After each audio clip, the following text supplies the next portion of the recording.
Ah, as we come together, infinite spiritual love unfolds as each one of us relax. In this sacred now moment, I am aware of the presence of the divine. I recognize there is only one, infinite presence, sweet, sweet spirit, source of all that is, abounding in love, joy, possibility. This moment, joining in prayer, uniting in faith, I affirm and accept the miracle workings of divine manifestation, that glorious power that does the healing, the loving, the fulfilling work within each of us. I know I am one with divine mind, one with all that is. Each of us is one with divine power that is constant and enduring. Each of us planting seeds that come to life as the highest and best in our life. I see this all-encompassing power, knowing that Source is the pillar of our lives. This power is with us now. We are blessed by the gifts of love, joy, possibility, and more. I see the universe opening up for each of us as we step through into greater illumination. We are each a co-creator of our experiences. In deep reverence, I know and affirm, I allow, I receive, and I accept. I feel divine energy flowing effortlessly, and so I know. Today's music is joy. Our community is rich with love. The words spoken today, they inspire possibility. I am in deep gratitude for our coming together. Each of us manifesting spiritual power come to life. Each of us opening up as channels of divine good. I release this into spiritual law, which expresses naturally and eternally. The life principle manifests as me, as each of us, in every moment. And together we can say, and so it is.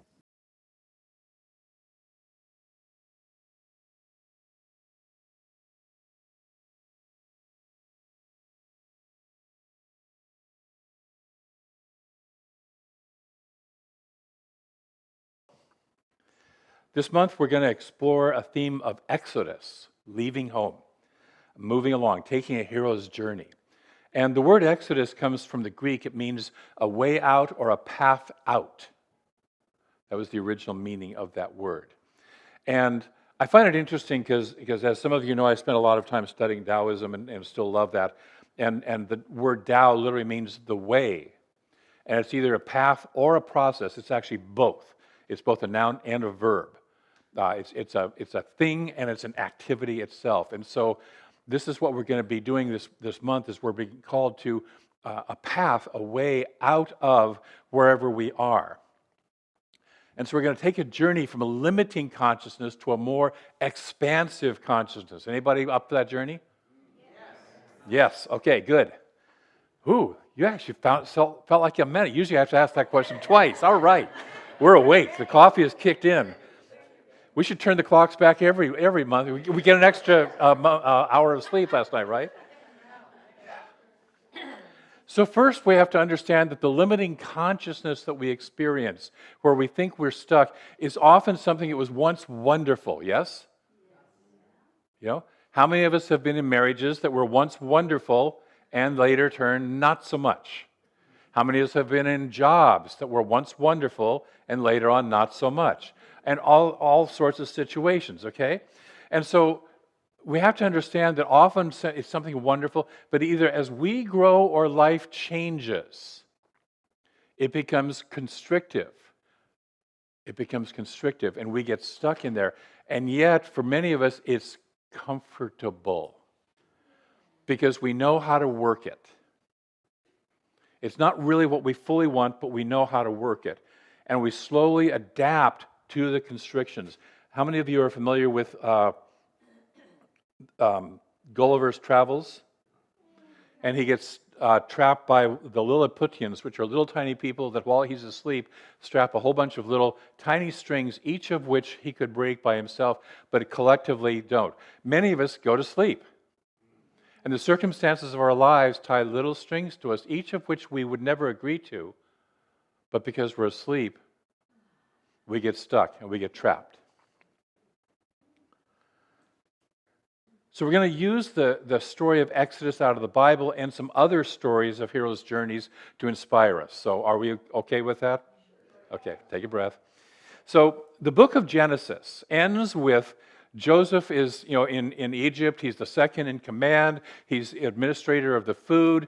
And the Israelites have moved into his family, basically, and all their kids and stuff, have moved down to Egypt because it's wonderful there. He's in charge. It's prosperous. They have food, unlike where they were, et cetera, et cetera. And so they're happy there.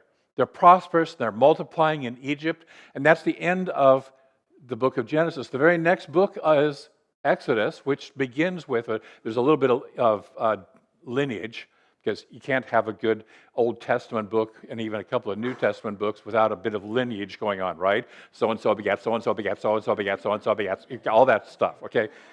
But the real story starts with, now there arose a new Pharaoh who knew not Joseph. You can hear the ominous music, right? Dun, dun, dun, dun. Things change. Have you noticed? Things change. There are always new pharaohs in our life. The people, the things, and the circumstances which once made us happy. Now, does anything out there really make us happy, or do we make ourselves happy about the things out there? Okay. But the things which once made us happy no longer do. And worse, they become constrictive. They become restrictive. And we view them as our enemy. We view them as bad things. How many of you have viewed your boss, your ex-spouse, your whatever circumstance as an enemy? Or at least somebody you don't really want to hang around with anymore. Or something you don't really want to hang out with anymore. Breathe.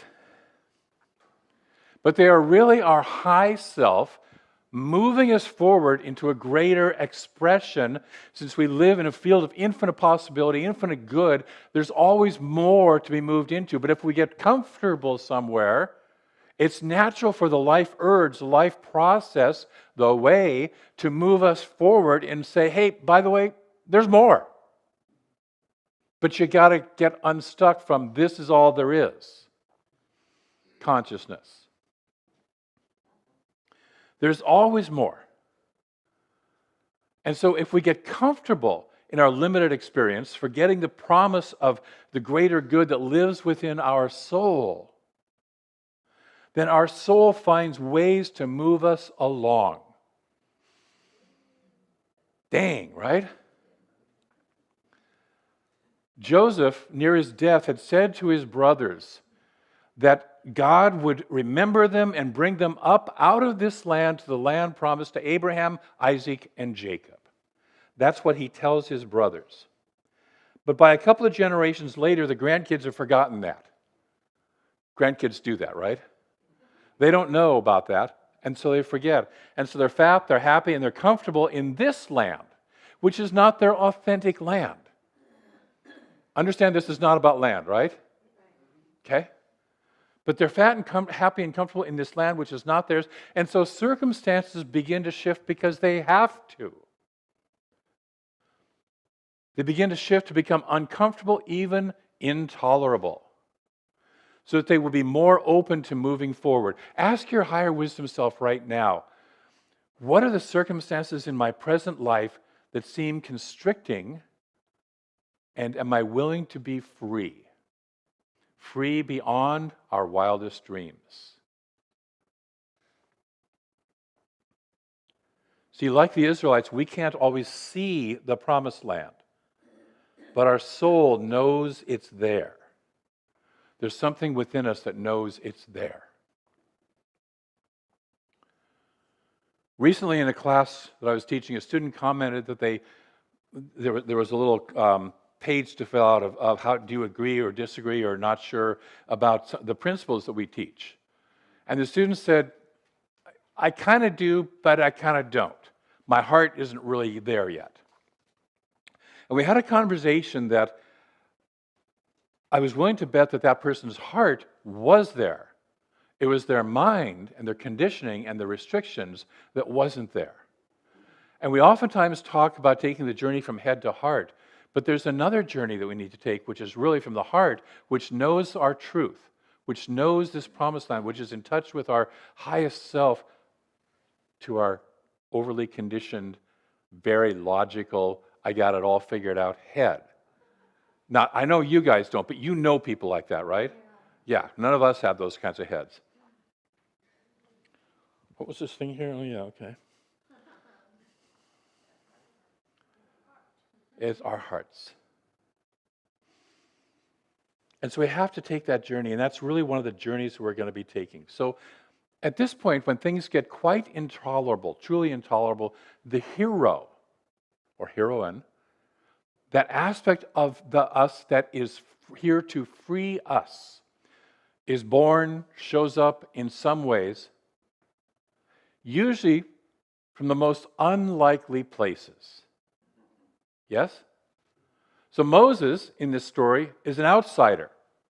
You know, he's a Jew living in Egypt, but he hasn't been caught up in the Jewish tradition, but he's out there, and he's actually left the main, part, the main metropolis of Egypt, whatever you want to call it, the civilized area, because he killed a guy, and he's got to get way out of town. Right? This is before extradition treaties and facial recognition and all that stuff that we can find everybody anywhere they go. So he's way out of town. He's gotten married. He's herding goats for his father-in-law, and he's comfortable. Jesus comes from Nazareth, which is basically the slums. There's a phrase that says, what good can come out of Nazareth? One of the other legends we'll look at, or myths we'll look at, is the myth, the Grail myth of Parsifal. Somebody teased me earlier today that I've got my Grail with me today, the Holy Grail.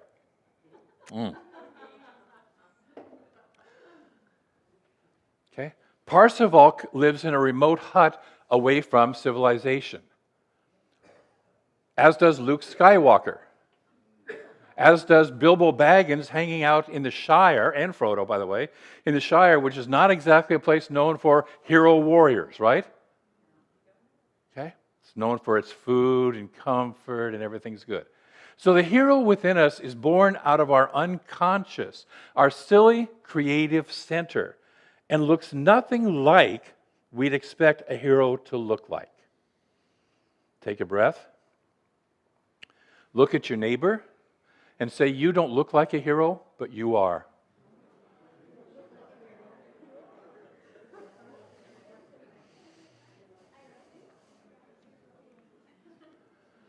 The other thing that comes together in this process is something that's called the call. We get a call. For Moses, he's out there happily herding his sheep through a pass, and there's some stupid bush that's on fire that's not even being burned up by the fire, and there's a voice that comes out of the fire. What the heck? Right? Parsifal is sitting there minding his own business, and these 5 fabulous knights ride by on horses and all their finery and stuff, and he's like, oh my God, he's a young boy, right? We all know what young boys are like. Some of us have been that.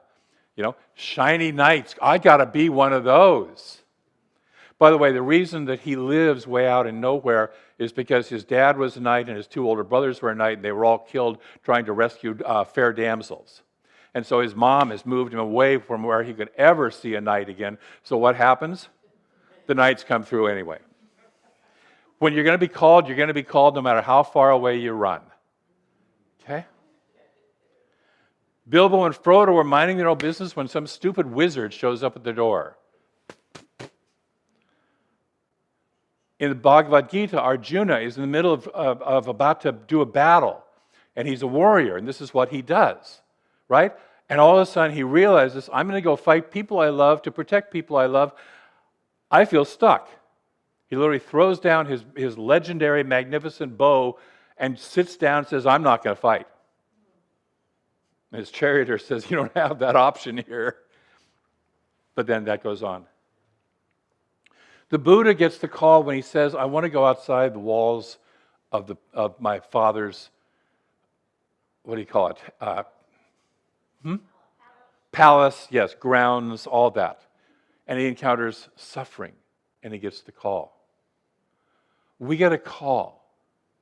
We get a call. And eventually our hero self rises up and rather naively demands something like, let my people go.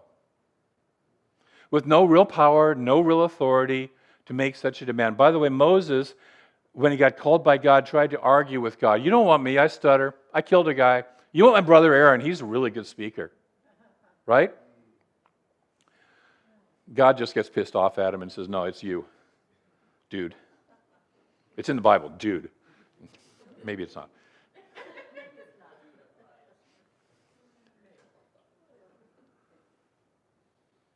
So they rather naively demand, let my people go, let my consciousness go. We oftentimes start off with this, let my good unfold right now, right? It's just easy. It should just happen easily. I don't want to check my HP warranty status right now, thank you very much. I'm using a computer for the first time to do my talk, so bear with me. I'm leaving the home comfort of paper. And all sorts of evil things are popping up on my screen trying to say, pay attention to this new computer. But God is greater than the little pop-ups. So we demand what we want with no real authority, no real expertise, but a deep knowing that it's the right thing to do. And then remembering that in this story, as in all stories, all characters are who? Us. They're aspects of us. There's only one, right? So therefore, every aspect of the story is an aspect of us. So we encounter in the Exodus story the idea that God hardened Pharaoh's heart multiple times. Now, that sounds weird, doesn't it? The first time you ever read that, or maybe the 10th time you ever read that, didn't it sound weird? Why would God harden Pharaoh's heart? Why didn't he just soften Pharaoh's heart and say, let my people go? Sure, they can go.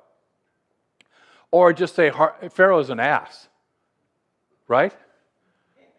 But no, God hardens Pharaoh's heart. And Pharaoh is the gatekeeper, the one who stands firm in our consciousness and says, I don't want to change, and I'm not going to change. You don't do this, but I know you know people who, right? They have that Pharaoh gatekeeper. Breathe. This interaction is necessary, much like the struggle of a butterfly to get out of its cocoon in order to build the strength. You know, if as soon as the butterfly forms, you just cut it out of the cocoon, the wings don't develop, and they're stunted, and it doesn't live. So when the butterfly struggles to get out of the chrysalis, we need this conflict to strengthen our inner hero, to build confidence and wisdom in our ability to face difficult circumstances along the journey. Because in case I haven't mentioned, the hero's journey has difficulties and circumstances along it, right? We'll talk about that next week and the week after. We're going to talk about dragons in 2 weeks.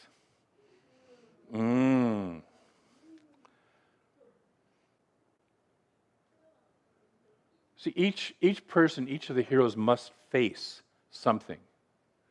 Parsifal must kill the powerful Red Knight. Luke Skywalker had to face the death of his aunt and uncle. Jesus and Buddha both had to go out into sort of their various deserts and experience the temptations. We have to go through that process. And so Moses is to face the Pharaoh. We have to do this to provide the necessary strength and motivation, along with finding and trusting the divine power, the deep power within us. Because if we sit there and go, oh yeah, I can easily do this, we don't grow. We don't grow until we're brought to our knees, basically, in some way, shape, or form, or like Arjuna, throw our bow down and say, I have no blankety blank idea what to do here. How many of us have been in that, I have no idea what to do here? Okay? And when we come through that, we gain strength for the journey ahead. As Boromer famously says, I mean, the proper head gesture, one does not simply walk into Mordor. What's that? Long live Boromer. But he didn't. But anyways. And nor does one simply stroll over to the promised land. Right? And so finally, in this initiating phase of the journey, in this leaving home, in this thing that motivates us and says, yes, I'm ready to leave home, yes, I'm ready to get strong enough to leave home, even the people who Moses is trying to free are angry with him because he's ticked off the Pharaoh, and the Pharaoh has gotten even meaner to them. Right? And they just want things to not get worse. Not get better, just not get worse. Don't disturb the abuser in the crowd. Right?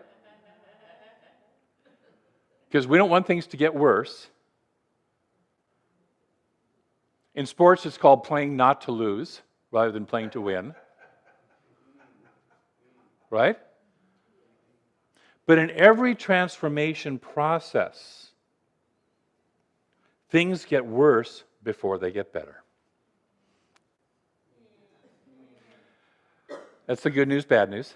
That's the bad news part of the good news. See, the caterpillar dissolves to become a butterfly, yes? The Pharaoh gets meaner.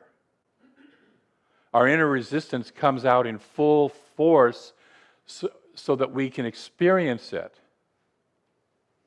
Do we let it frighten us back into complacent bondage? Or do we listen to our inner hero and to what it's listening to? More importantly, more important than just listening to the inner hero is listening to what is the inner hero listening to. See, Moses is the hero in the story, but Moses is listening to God. Do we listen to our inner self, to our inner presence? And so the first step of this journey is to powerfully answer the question, am I truly ready and willing to leave home and head for my new rightful home? It's the question I invite you to play with this week. So 2 practices. Number 1, ask your wisdom self to show you, your inner wisdom self to show you an area of your life where you're currently in some sort of bondage, constriction, not living as fully as you can, but you recognize that there's something calling you saying, I want a little more here. Ask your inner self to show you that. It's probably a place where you're comfortably numb, to quote Pink Floyd. Or, to use the season, in zombie nature. The Walking Dead. Breathe. And then notice the call to something better. That's your first practice. Listening to what the call is to something better and noticing where that's showing up. The second one then is to invite your inner hero to come forward. You may have no idea what that is, where that is, because remember the hero always comes from the most unlikely place. But when the call comes, the inner hero also shows up. Am I willing to be a place that says yes to that inner hero, even though I have no idea who or what he, she, it looks like? Being aware that it might come from someplace completely unexpected. Those 2 practices, asking what is it that wants to grow, and secondly, call my inner hero forward. Are you willing to play with that this week? Yes. Thank you. Some of you less enthusiastically than others, because you're contemplating the fact that this isn't an easy journey. Yeah. And yet the thing is, we're always on that journey. We're on that journey consciously or unconsciously. We're on that journey kicking and screaming, or we're on that journey in alignment and saying, yes, I'm willing to flow, it's a little scary. Or we're on the journey trying to jam it forward as fast as we can go, which is called pushing the river, which is also not the way to be on the journey. Rather, how can I find that centered place where the journey is moving me, the way is moving me, and be in alignment with that? I want to close with a quote from Joseph Campbell, who says, a hero is someone who has given his or her life to something bigger than oneself. A hero is someone who has given his or her life to something bigger than oneself. And this is the way that you might ask that inner question is, what is the thing that's bigger than me that's being called forward? And so we have an affirmation. Join me in this. I let go of the good for the great. I am a hero for greatness. Let's say it again. I let go of the good for the great. I am a hero for greatness, and so you are.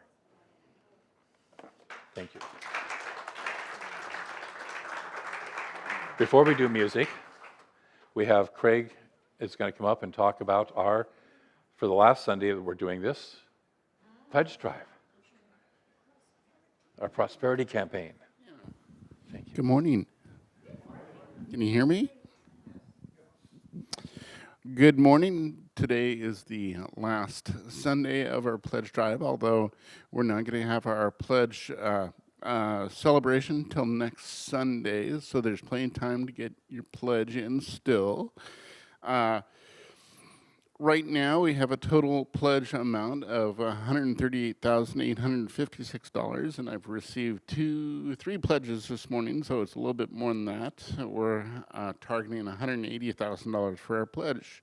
Just to give you some context, we've had thank you. That's right. Just to give you a little context, so far this pledge drive, we've had a total of 25 people pledge, and last year we had a total of 45 people pledge. So we still have some people that are trying to get their pledges in. Get it in. We need it. Your pledge supports the center. It supports our wonderful music team, our audio-visual team. Oh, yes, our minister, and also look at this beautiful building that we have. So let's give a round of applause for, what's that? And the kids and the youth. There's a lot more.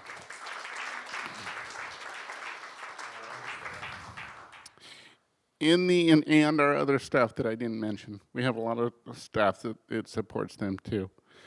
In the interest of, you've probably heard me talk about that, let's see, we've had some challenges with our budget this year. In the interest of saving a little bit of money, next weekend we'll have a pledge drive celebration where it's not going to be open just to the people that pledge, but it's open to everybody to come celebrate the prosperity of this center. And so what that's going to do is it's going to allow us to save a little bit of money. We do have a budget item for that ceremony. And what we're going to do is we're going to save a little bit of money, and then half of that budget that we normally put towards the banquet, we're going to give to the food bank because they're in need right now. All right. To further and encourage. Oh, we're not having luncheon. It's just going to be desserts and coffee and talk about prosperity. And everybody is invited. We'll see you all there. As we're going to have somebody come up and give a testimonial as to why they participate in CSL, and both financially and volunteer-wise. And where's Stacy? Come on up. I'll stand up here with you.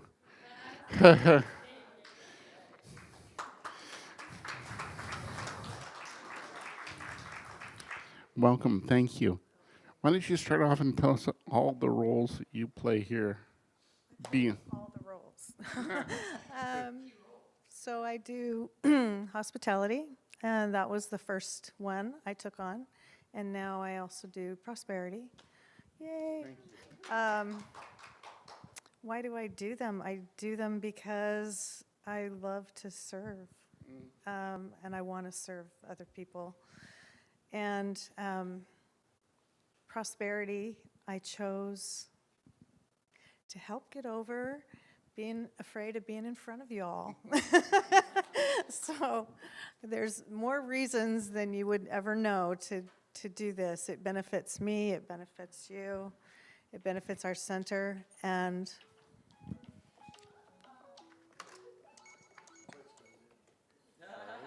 Sorry. no problem. And the reason I pledge is because I get so much back from this center. I mean, it's innumerable. I can't even list all the ways that this place benefits me. And not just this place, but when I say this place, I mean you all. So, thank you. Thank you very much.